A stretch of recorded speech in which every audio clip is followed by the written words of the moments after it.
So రీసెంట్గా రామ్ చరణ్ గారికి లండన్లో వ్యాక్స్ స్టాచ్యూ పెట్టారు.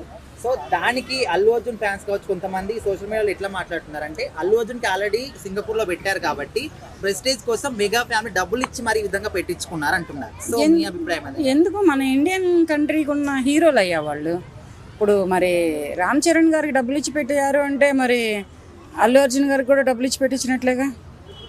అప్పుడు రాని టాక్ ఇప్పుడు ఎందుకు వచ్చింది? ఎవరి టాలెంట్ వాళ్ళకే ఉంటుంది. టాలెంట్ ఎవడబ్బ సొత్తు కాదు, తెలివితేటలు కూడా అట్లాగే ఎవడ తాత సొత్తులు కావు.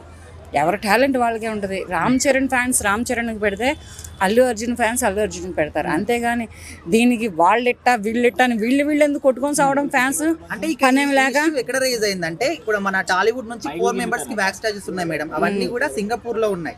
అయితే రామ్ చరణ్ గారు ఒక్కదే లండన్ లో పెట్టారు. సో ప్రత్యేకంగా పెట్టారు కాబట్టి ఈ విధంగా మాట్లాడుతున్నారు. ఆయన అభిమానులు అక్కడ ఉన్నారేమో, లండన్ లో ఆయన అభిమానులు ఉన్నారు. మిగతా వాళ్ళ స్టాచ్యూస్ ఇక్కడ పెట్టుకున్నారంటే సింగపూర్ లో ఉండాల్సిన వాళ్ళు సింగపూర్ లో ఉన్నారు.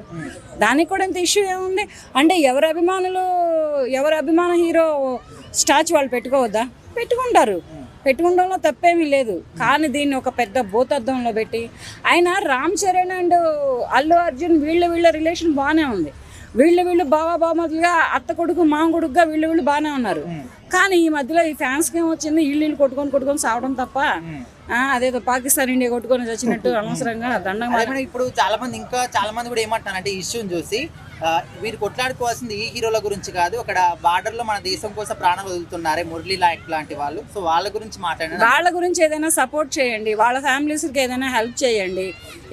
ఇటువంటి చిన్న చితకా కుటుంబాలు ఉన్నాయి. ఇప్పుడు మీరు సంపాదిస్తున్న ప్రతి రూపాయి కూడా ఏ సినిమా హీరో అయినా హీరోయిన్ అయినా ఏ పొలిటికల్ లీడర్ అయినా కానీ సంపాదిస్తున్న ప్రతి రూపాయి కూడా ప్రజలదే.